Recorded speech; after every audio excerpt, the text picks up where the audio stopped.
Hi friends, వేడివేడి అన్నంలో ఓ పక్కన రసం మరో పక్కన ఆలు ఫ్రై వేసుకొని తింటే ఆహా అద్భుతంగా ఉంటుంది కదా. మరి ఆలు ఫ్రైని ఎలా చేయాలో ఈరోజు మనం చూసేద్దాం రండి. నా స్టైల్లో నేను ఎలా చేస్తానో చూపించేస్తాను.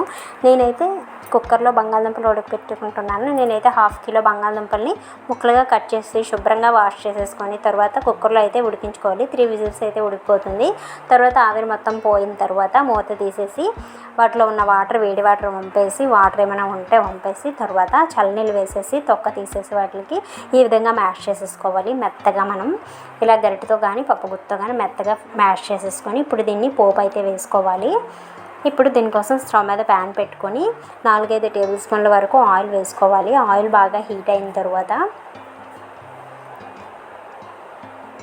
ఆయిల్ బాగా హీట్ అయ్యాక వెల్లుల్లిని దంచి కానీ లేదా పొట్టు తీసి కానీ వేసుకోవాలి. తర్వాత పోపు దినుసులు ఆవాలు, మినపప్పు, శనగపప్పు, అలాగే జీలకర్ర, ఎండుమిర్చి, కరివేపాకు వేసి బాగా ఫ్రై చేసుకొని ఇందులోనే ఉప్పు కారం వేసేసుకొని 1 నిమిషం ఫ్రై చేసేసి వెంటనే ఆలు ముక్కల్ని వేసేసి ఇందులో బాగా కలిపేసుకోవాలి. బాగా కలిపేసుకొని తర్వాత మొత్తం కలిసిన తర్వాత చివరిలో మరొక 2 టేబుల్ స్పూన్ల ఆయిల్ వేసుకొని ఇంకో 2 నిమిషాలు మనం అలా దగ్గరే ఉండి కలుపుతూ వేయించుకుంటే దీని టేస్ట్ అనేది మరింత బాగుంటుందన్నమాట. ఇంకో 2 నిమిషాలు వేయించుకొని దించుకుంటే మనకి ఆలు ఫ్రై రెడీ అండి. ఇంతే అండి. వీడియో నచ్చితే లైక్ చేయండి, ఛానల్ని సబ్స్క్రైబ్ చేసుకొని సపోర్ట్ చేయండి ఫ్రెండ్స్. బాయ్.